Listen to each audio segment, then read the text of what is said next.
Hello बच्चों, क्या हाल चाल? सब ठीक? मैं विजय यादव एक बार फिर आपका स्वागत करता हूं आपके प्यारे से चैनल फिजिक्स एक्सपोज पर। बच्चों, हम हिंदी माध्यम से क्लास 12 का फिजिक्स का सिलेबस एक एक करके समाप्त कर रहे हैं। उसी क्रम में मैं आप लोगों के सामने उपस्थित हूं एक नए वीडियो के साथ। बच्चों, अगर मेरे वीडियो आपको अच्छे लग रहे हो तो वीडियो को लाइक कीजिए और जो लोग चैनल पर नए हो वो चैनल को सब्सक्राइब करें। बच्चों, आज का जो हमारा टॉपिक है वो जो पहले चैप्टर का, हम लोग इसके पहले एक टॉपिक पढ़ चुके हैं, अक्षीय स्थिति में किसी बिंदु पर वैद्युत क्षेत्र की तीव्रता ज्ञात करना, वैद्युत द्विध्रुव के। अब इस टॉपिक में हम पढ़ेंगे कि वैद्युत द्विध्रुव के कारण निरक्षीय स्थिति में किसी बिंदु पर वैद्युत क्षेत्र की तीव्रता कितनी होती है।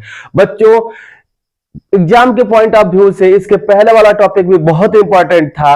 अगर वो टॉपिक नहीं पूछा जाता है तो अल्टरनेटिव ये टॉपिक पूछा जाता है। उसके अल्टरनेटिव टॉपिक का नाम है ये, मतलब कि अगर वो नहीं पूछा जाएगा तो ये पूछा ही जाने वाला है। तो आप इसको भी ठीक तरीके से तैयार करें। तो आइए हम पढ़ते हैं।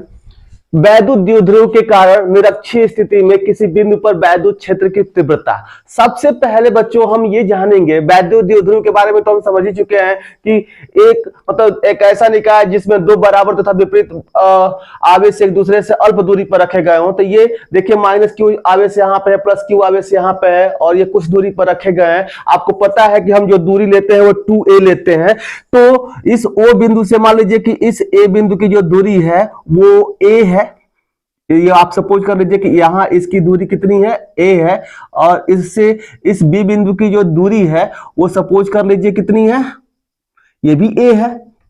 दोनों मिलकर क्या कितना हो जाएंगे, 2a हो जाएंगे। बच्चों, ये पहले से आपको बताया जा रहा है कि ये दोनों a और b के बीच की दूरी कितनी होगी, 2a होगी, और इसके मध्य बिंदु से इधर की दूरी a, इधर की दूरी a। अब ये कहा जा रहा है कि निरक्षीय स्थिति में, बच्चों इसके पहले आपने अक्षीय स्थिति में वैद्युत क्षेत्र की तीव्रता निकाल चुके हैं। आपको बताया जा चुका है कि निरक्षीय स्थिति में, अक्षीय स्थिति में वैद्युत क्षेत्र की तीव्रता क्या होगी। ये निरक्षीय स्थिति होता है। अब निरक्षीय स्थिति क्या होता है बच्चों, ये समझ लीजिए।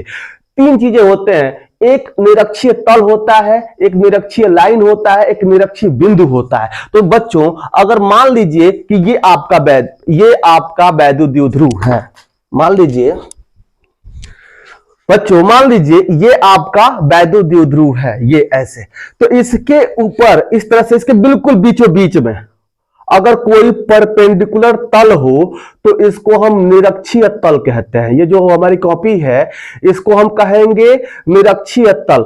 बच्चों, इसके बाद अगर ये निरक्षीय तल है तो इस पे कोई भी लाइन आप ड्रॉ करेंगे, इस पे कोई भी लाइन खींचेंगे तो वो हर एक लाइन होगी निरक्षीय लाइन, और इसी तल पे कोई भी बिंदु ले लेंगे तो वो हर एक बिंदु होगा निरक्षीय बिंदु। तो बच्चों, आप समझ लीजिए कि जो भी डाइपोल है, जो भी आपका वैद्युत द्विध्रुव है, उसके बिल्कुल बीचों बीच से एक परपेंडिकुलर जो लंबवत तल होता है उसे हम कहते हैं निरक्षीय तल, और जो लंबवत लाइन होगी उसे कहेंगे निरक्षीय लाइन, और उस लाइन पर कोई बिंदु लेंगे तो उसे कहेंगे निरक्षीय बिंदु। उसी तरह से बच्चों, यहां पर ये आपका एक वैद्युत द्विध्रुव है और बिल्कुल देखिए ये एक लाइन लिया गया है, ये निरक्षीय लाइन है, और उस निरक्षीय लाइन पर इसकी क्या प्रॉपर्टी है कि ये जो लाइन होगी वो वैद्युत द्विध्रुव से कितना एंगल बनाएगी, 90 डिग्री एंगल बनाएगी बच्चों, ठीक है ना। और ये इस पे हर एक बिंदु को हम कहेंगे निरक्षीय बिंदु। तो यहां पे एक कोई खास बिंदु है, मान लीजिए हमने माना कि इसी पर हमें वैद्युत क्षेत्र की तीव्रता निकालनी है, तो इस बिंदु पर वैद्युत क्षेत्र की तीव्रता कितनी निकलेगी, इसको हम कौन सा बिंदु कहेंगे, निरक्षीय बिंदु कहेंगे बच्चों। तो आप कह सकते हैं वैद्युत द्विध्रुव का निरक्षीय स्थिति में किसी बिंदु पर, मतलब निरक्षीय स्थिति में किसी बिंदु पर वैद्युत क्षेत्र की तीव्रता यहां से निकाल रहे हैं। तो मान लो कि यहां जो ये आपका वैद्युत द्विध्रुव है, इसके बिल्कुल सेंटर से इस बिंदु की जो दूरी है वो r है। वो कितनी है बच्चों, r है। और आप जानते हैं कि अगर हमें किसी आवेश के कारण किसी बिंदु पर वैद्युत क्षेत्र की तीव्रता ज्ञात करनी है तो इस फार्मूले से आपको पता है कि k क्यू बटे में r स्क्वायर वैद्युत क्षेत्र की तीव्रता का फार्मूला होता है। यानी कि हमें उस आवेश के बारे में पता होना चाहिए और उस आवेश से, मतलब कि जिस आवेश से वैद्युत क्षेत्र की तीव्रता जिस बिंदु पर निकाल रहे हैं, तो आवेश पहले पता होना चाहिए और इस आवेश से इस बिंदु की दूरी पता होना चाहिए बच्चों। मतलब कि ये आवेश और ये दूरी पता हो तो बहुत आसानी से आप वैद्युत क्षेत्र की तीव्रता आप लिख सकते हैं। तो चलिए बच्चों, अगर यहां से इसकी दूरी पता है और यहां से इसकी लंबवत दूरी पता है तो बहुत आसानी से इस दूरी का आप पता लगा सकते हैं कि ये दूरी कितना हो सकता है। देखिए बच्चों, ये 90 डिग्री का एंगल बन रहा है, तो ये एक समकोण त्रिभुज हो जाएगा। सबको समकोण त्रिभुज का मतलब क्या है कि इसमें आप पाइथागोरस थ्योरम लगा सकते हैं। अगर आप पाइथागोरस थ्योरम इसमें लगाते हैं, अगर मान लीजिए कोई एक समकोण त्रिभुज है ऐसे, और ये A है और ये इसकी लंबाई R है और ये 90 डिग्री बन रहा है, तो बच्चों पाइथागोरस का थ्योरम लगाएंगे तो ये आपका कर्ण हो जाएगा। मान लीजिए ये जो कुछ भी है ये आपका क्या हो जाएगा, कर्ण हो जाएगा। तो कर्ण का स्क्वायर क्या होता है, कर्ण का स्क्वायर आप जानते हैं, कर्ण का स्क्वायर मतलब कि लंब का स्क्वायर प्लस आधार का स्क्वायर हो जाएगा, तो ये R square plus A square हो जाएगा। अगर केवल कर्ण निकालना है, केवल कर्ण निकालना है, स्क्वायर हटाना है, तो ये अंडर रूट में हो जाएगा R square plus A square. उसी तरह से इसका ये कर्ण है, तो अगर ये केवल कर्ण निकालना है आपको, अगर ये हाइपोटेनियस निकालना है आपको इसका, तो कितना हो जाएगा, ये A है ये R है, तो आप यहां देख सकते हैं, इसको हम लिख सकते हैं, ये जो दूरी होगी यहां से अंडर रूट में R स्क्वायर प्लस में A स्क्वायर होगी। उसी तरह से बच्चों इस माइनस क्यू आवेश से भी इसकी जो दूरी होगी यहां पे, इस माइनस क्यू आवेश से भी जो इसकी दूरी होगी बच्चों वो कितनी हो जाएगी, सेम उतना ही होगा पाइथागोरस थ्योरम से। आप देख सकते हैं इसकी भी दूरी जो होगी यहां से, वो ये A है ये R है, ये भी 90 डिग्री बन रहा है, ये भी कर्ण है, तो इसकी भी जो दूरी होगी वो उतना ही होगी। कितनी होगी बच्चों, R स्क्वायर प्लस में A स्क्वायर। अब देखिए बच्चों, इस माइनस क्यू आवेश से भी इस बिंदु P का दूरी हमें पता चल गया, इस प्लस क्यू आवेश से भी इसकी दूरी पता चल गई।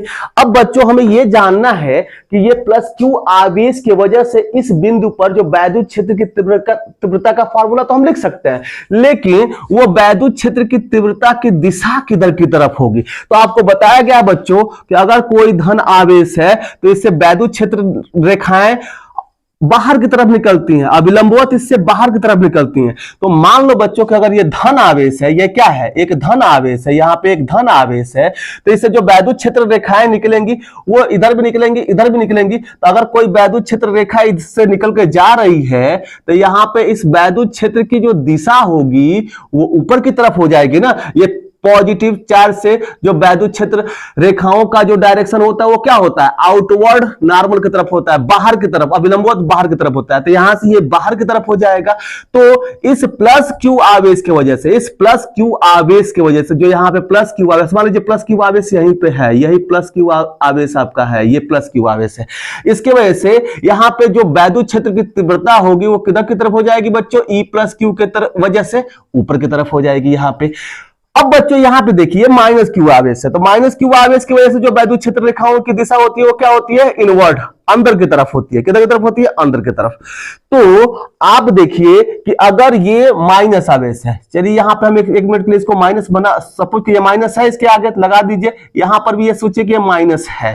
तो यहां पे जो वैद्युत क्षेत्र रेखाएं होंगी वो इसके अंदर की तरफ आएंगी ना, यहां अंदर की तरफ आती हुई नजर आएंगी। तो जिधर की तरफ वैद्युत क्षेत्र रेखाओं की दिशा होती है उधर की तरफ ही वैद्युत क्षेत्र की दिशा होती है। तो यहां पे वैद्युत क्षेत्र की दिशा कुछ ऐसे ही इधर की तरफ हो जाएगी बच्चों, इस तरह से। E माइनस क्यू के वजह से जो वैद्युत क्षेत्र की दिशा होगी वो किधर की तरफ हो जाएगी, इधर की तरफ। ये E माइनस क्यू हो जाएगा, यहां पे ये माइनस क्यू आवेश की वजह से इधर की तरफ वैद्युत क्षेत्र की तीव्रता आपकी हो जाएगी माइनस क्यू आवेश की वजह से। अब देखिए प्लस क्यू आवेश की वजह से इधर की तरफ और माइनस क्यू आवेश की वजह से इधर की तरफ वैद्युत क्षेत्र की तीव्रता है बच्चों। अब देखिए पहले निकाल लेते हैं कि E प्लस क्यू क्या होगा, E माइनस क्यू क्या होगा बच्चों। तो चलिए हम लिखते हैं, ये सब तो समझाने के लिए लिखा गया, तो इसको हम मिटाते हैं। सबसे पहले जैसे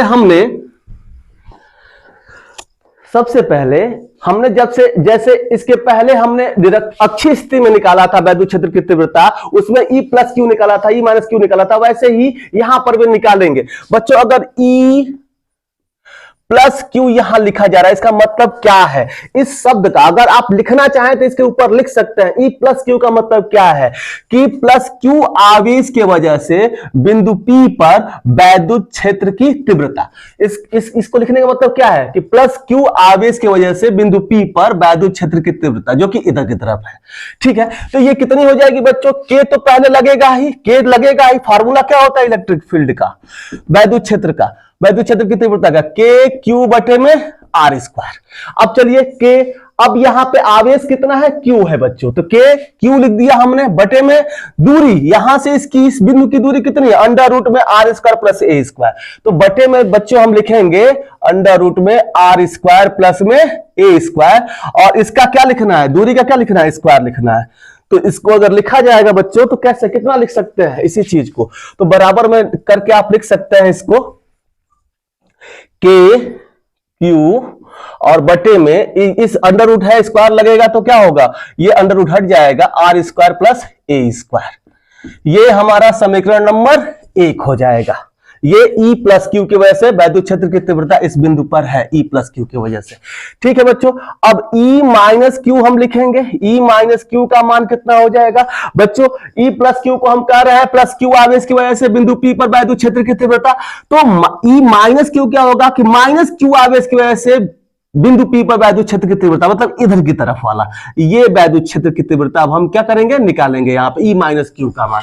तो E माइनस क्यू का मान, माइनस आवेश की वजह से माइनस साइन वहां नहीं लगाते हैं बच्चों, पहले ही बताया जा चुका है। जब हम दिशा दिखा देते हैं तो माइनस साइन नहीं लगाते हैं, तो वैसे ही हम लिखेंगे K आवेश Q ही है, माइनस साइन नहीं लगाएंगे तो Q लिख देंगे, बटे में वही R square plus A square, distance वही है, R square plus A square under root में है, और इसका क्या हो जाएगा? स्क्वायर। तो इसकी वैल्यू सेम आएगी, K Q बटे में R square plus A square. ये स्क्वायर से अंडर रूट हट जाएगा तो स्क्वायर नहीं लगेगा, बस इतना ही रहेगा। ये इक्वेशन नंबर आपका क्या हो जाएगा बच्चों? दूसरा हो जाएगा। ये इक्वेशन नंबर आपका क्या हो जाएगा? दूसरा हो जाएगा। अब बच्चों आपको ध्यान से देखिए, इन दोनों का जो परिमाण है, दोनों वेक्टरों का, इस वेक्टर का E माइनस क्यू का और E प्लस क्यू का जो परिमाण आया, के क्यू बटे में R square plus A square, यहां पर भी आया के क्यू बटे में R square plus A square, यहां पर आया।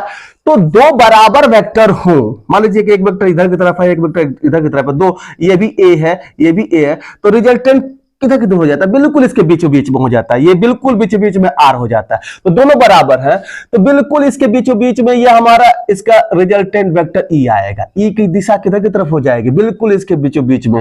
कैसे निकाला जाएगा इस E को? ला पैरेललोग्राम लगा दिया जाएगा। E माइनस क्यू जो ऊपर लिखा है इधर की तरफ हम दिखा दे रहे हैं E माइनस क्यू को, तो यहां पे आप समानांतर चतुर्भुज विधि के द्वारा अगर इस दोनों सदिशों का योग दिखाएंगे तो इसके समानांतर एक सदिश इधर की तरफ आप लेकर आएंगे, इसके समानांतर इधर की तरफ एक सदिश लेकर आएंगे, और इसके समानांतर एक ऊपर की तरफ एक सदिश लेकर जाएंगे।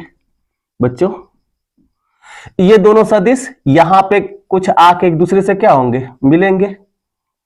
ये दोनों सदिश यहां पे एक दूसरे से आके मिलेंगे। ये जो ई सदिश होगा, ये जो आपका ई सदिश होगा, ये आपका परिणामी सदिश होगा। किसका? ई माइनस क्यू का और ई प्लस क्यू का। ये ई माइनस क्यू है और ये ई प्लस क्यू है, ये परिणामी सदिश है। बच्चों थोड़ा इसकी स्थिति देखो, ये यहां पर इधर की तरफ आपका ई प्लस क्यू है और इधर की तरफ ई माइनस क्यू है, और परिणामी आपका इधर की तरफ है ई।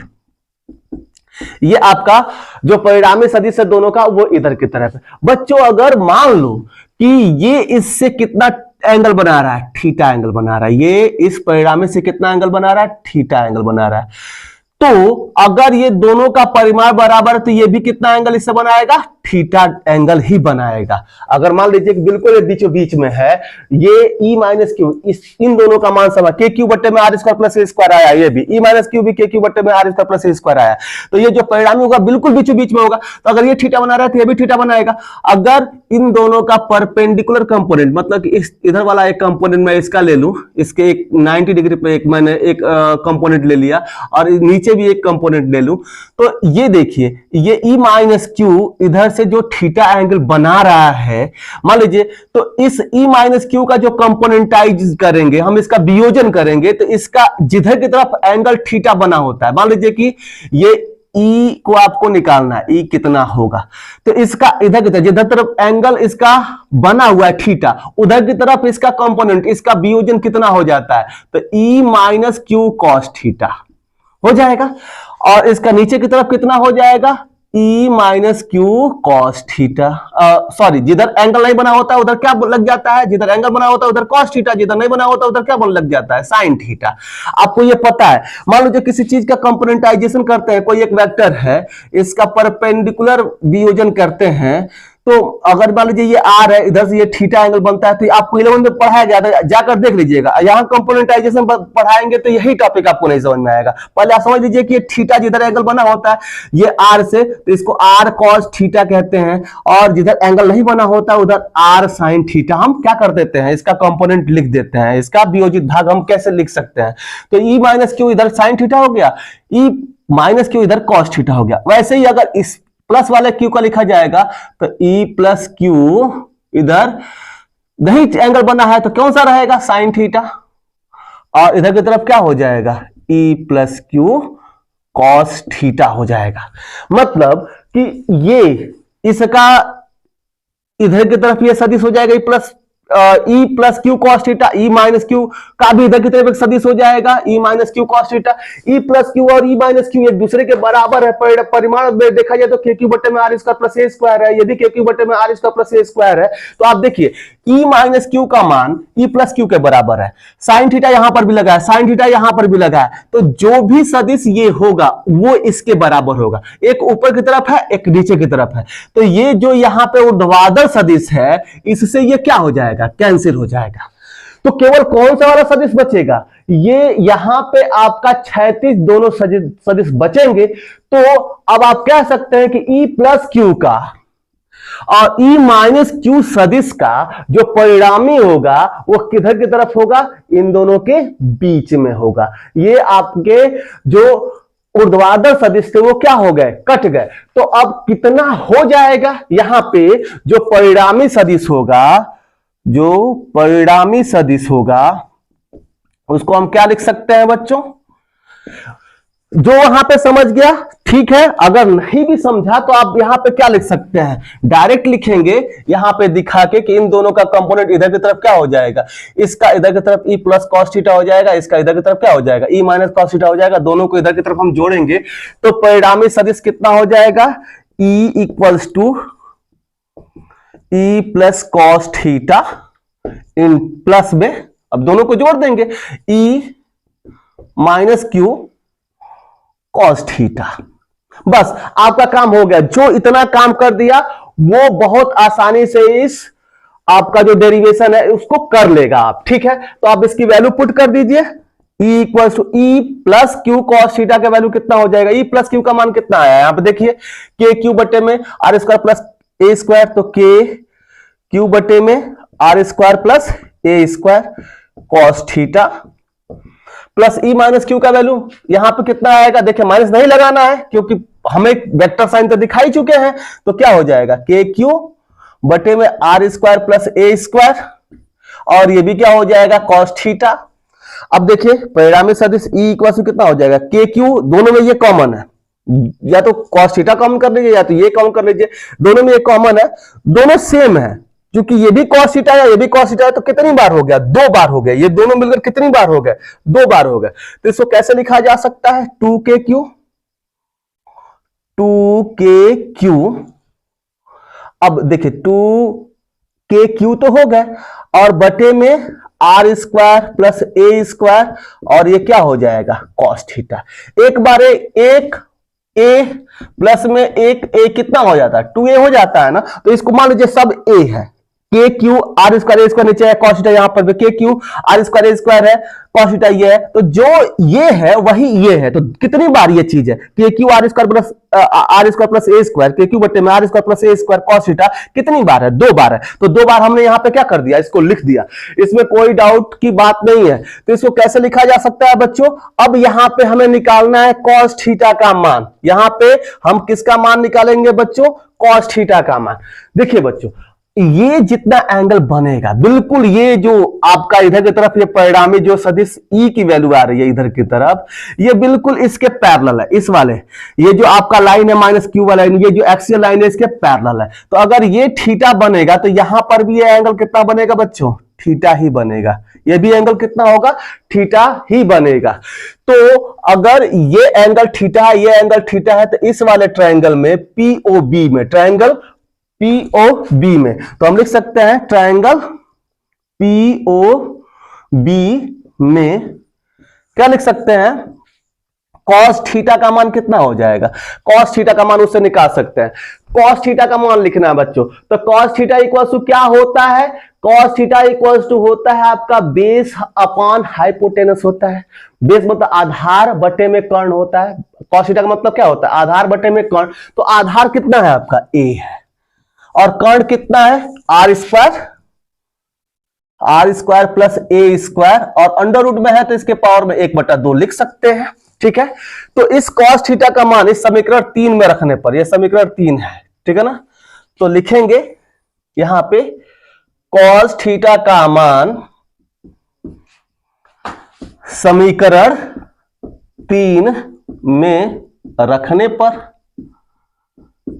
अब cos थीटा का मान समीकरण 3 में रख देंगे बच्चों, तो कितना आएगा? cos थीटा का मान समीकरण 3 में रखेंगे तो E बराबर आपका हो जाएगा, E बराबर आपका हो जाएगा 2KQ बटे में R square plus A square, और cos थीटा का मान कितना आया यहां पे? A बटे में R square plus A square के पावर 1/2। कितना आया है? 1/2। अब इसको थोड़ा यहां ठीक से समझ लेंगे बच्चों। यहां पे जैसे आप जानते हैं कि ये वैद्युत द्विध्रुव आघूर्ण P बराबर क्या होता है? 2QA होता है, और इसको इस P को इसमें भी लाना है, जैसे आप अक्षीय स्थिति में लेकर आए थे। तो देखिए कहीं बन रहा है क्या 2QA जैसा कोई इसमें कोई टर्म बन रहा है क्या? हाँ, तो बनेगा बच्चों। यहां पे देखिए 2QA है, तो यहां पे आप पहले K लिख लीजिए, इंटू में 2, यहां पे Q और यहां पे A, 2QA, और बटे में ये देखिए R square plus A square, और इसके पावर में कितना है? 1 है। देखिए ये R square plus A square है, यहां पर भी R square plus A square है, यहां इसके पावर में 1 है, इसके पावर में 1/2 है। तो 1 और 1/2, 1 और आधा कितना होता है? 3/2 होता है बच्चों, 1.5 हो जाता है, ठीक है ना। तो इसके पावर में कितना लिख देंगे? 3/2। इसके पावर में कितना लिखा जा सकता है? 1 और आधा कितना हो जाएगा? 1 + 1/2 कितना हो जाएगा? 3/2 हो जाता है। तो इसके पावर में आप क्या लिख देंगे? इसके पावर में हो जाएगा 3/2। R square plus A square के पावर में क्या हो जाएगा? 3/2। तो यहां से E बराबर क्या लिखा जा सकता है बच्चों? अब ये आप इसको लिख लिए, 2QA को P लिख सकते हैं, तो K इंटू P बटे में R square plus A square के पावर में 3/2, ये ऐसा लिखा जा सकता है। अब जैसा वहां पर हम सपोज किए थे कि मानो कि ये जो A है ये R की तुलना में बहुत छोटा है। मान लो कि जो ये आपका A है वो R के तुलना में बहुत छोटा है, तो उसी तरह से यदि यहां पे क्या हो बच्चों, यदि ये जो आपका A है ये बहुत ही छोटा हो, किसके तुलना में? R के तुलना में, तो A का मान नगण्य होगा। क्या होगा? नगण्य होगा। और नगण्य होगा मतलब कि यहां से A को हमें क्या करना पड़ेगा? हटाना पड़ेगा। तो बच्चों आप पॉज करके ये आप इसका पिक ले लीजिए और इसको लिख लीजिएगा। मैं 2 लाइन यहां मिटाऊंगा, तभी वहां का मान यहां ऊपर मैं लिखूंगा। तो ले लीजिए आप। चलिए बच्चों, अब यहां पे ये दोनों जो लिखा गया था इसको मैं मिटा रहा हूं।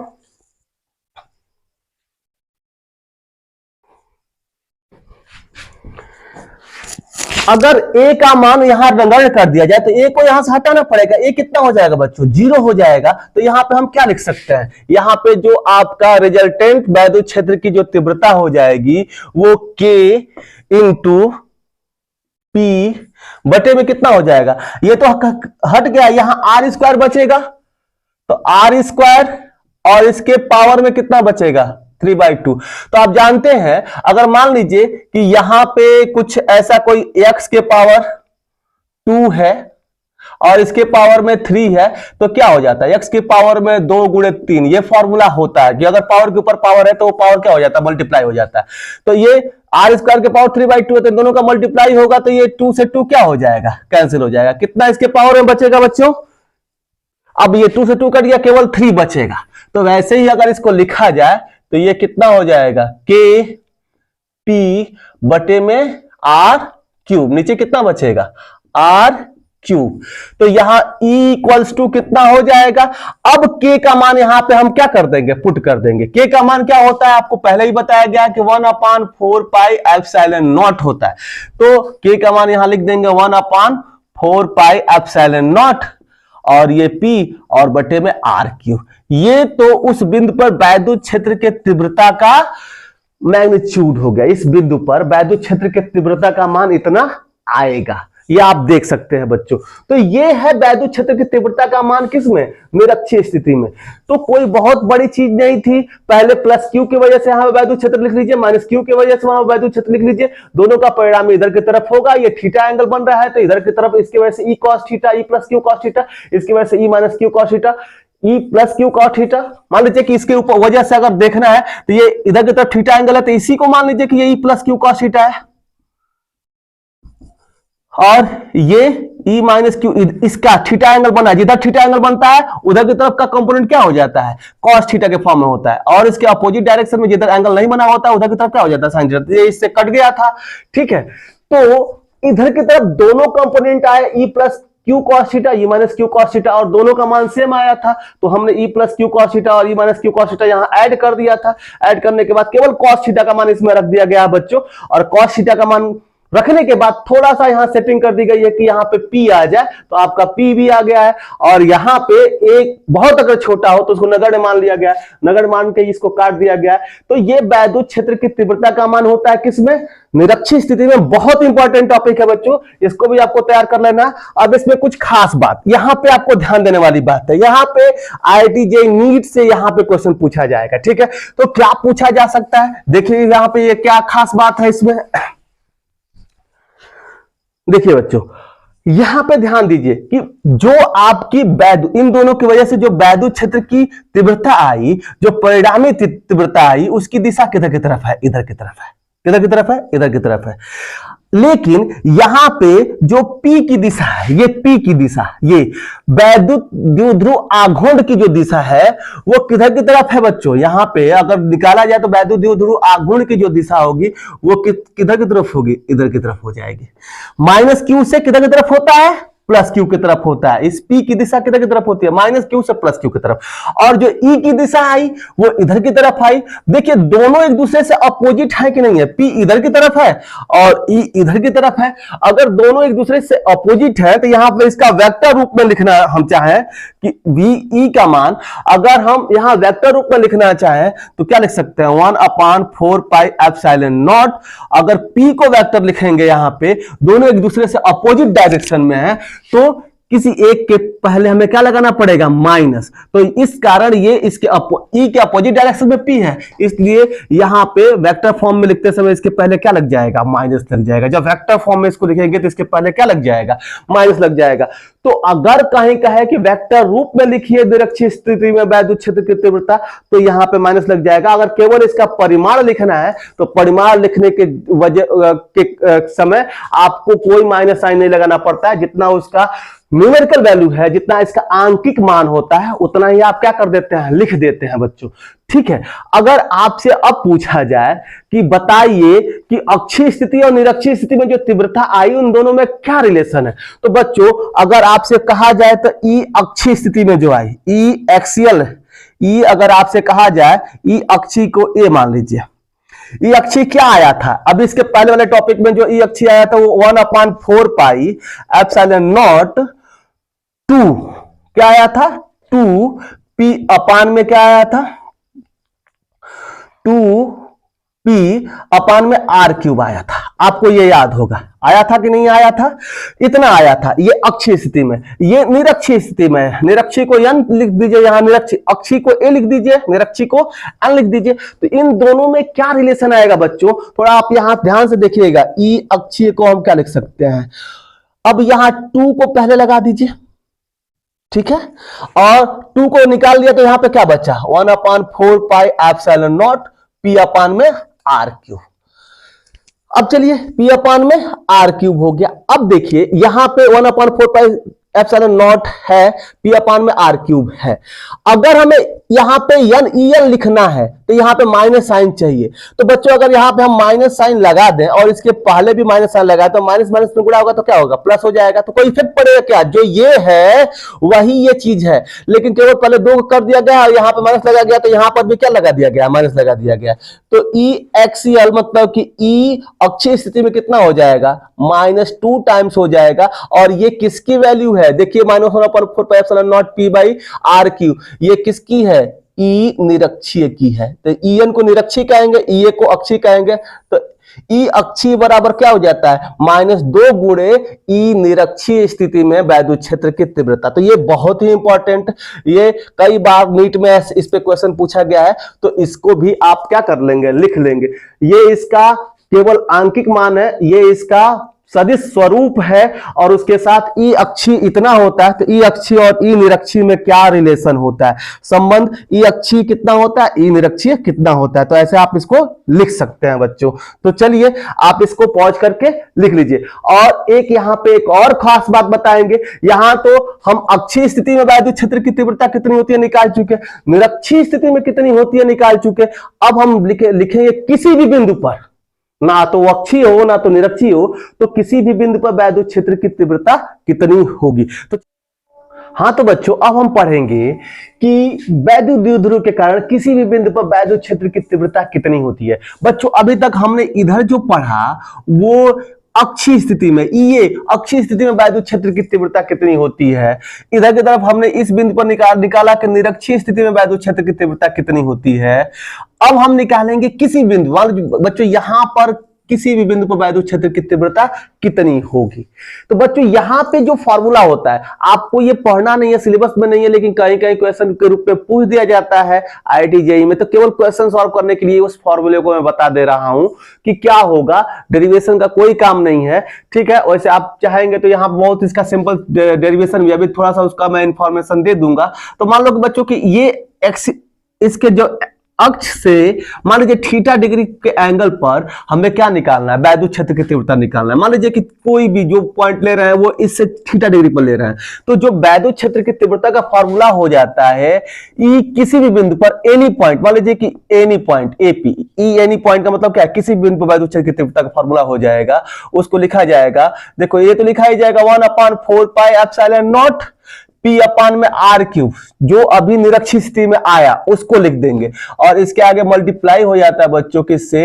1 + 3 cos स्क्वायर थीटा से, ठीक है ना। ये ई एनी पॉइंट है, और इसी से दोनों निकाला जा सकता है। ई अक्षीय कितना हो जाएगा? अगर मान लीजिए इधर इस पॉइंट को हम इधर लाते लाते कहां लेकर चले आए? यहां पे लेकर चले आए, तो ई अक्षीय स्थिति में कितना हो जाएगा? ई ए को अक्षीय स्थिति में वैद्युत क्षेत्र की तीव्रता हम कर रहे हैं, तो वहां पर लिखेंगे तो 1/4 पाई एप्सिलॉन नॉट पी अपान में आर क्यूब 1 अंडर रूट में 1 + 3। यहां पे जब लेकर आएंगे तो थीटा कम होते होते कितना हो जाएगा? 0 हो जाएगा बच्चों। तो यहां cos स्क्वायर थीटा की वैल्यू 0 करोगे आप लोग, तो cos 0 का मान कितना होता है? 1 होता है बच्चों।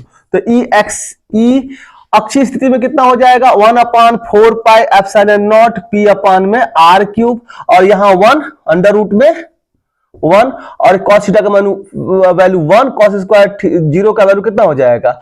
1 हो जाएगा। तो यहां पे हम क्या लिखेंगे? 3, तो 1 3 कितना हो जाएगा? 4, और 4 का स्क्वायर रूट निकालेंगे तो कितना हो जाएगा? 2, तो ई इक्वल टू कितना हो जाएगा 1/4 पाई एप्सिलॉन नॉट, और इसका 2 आएगा तो 2p अपान में r क्यूब।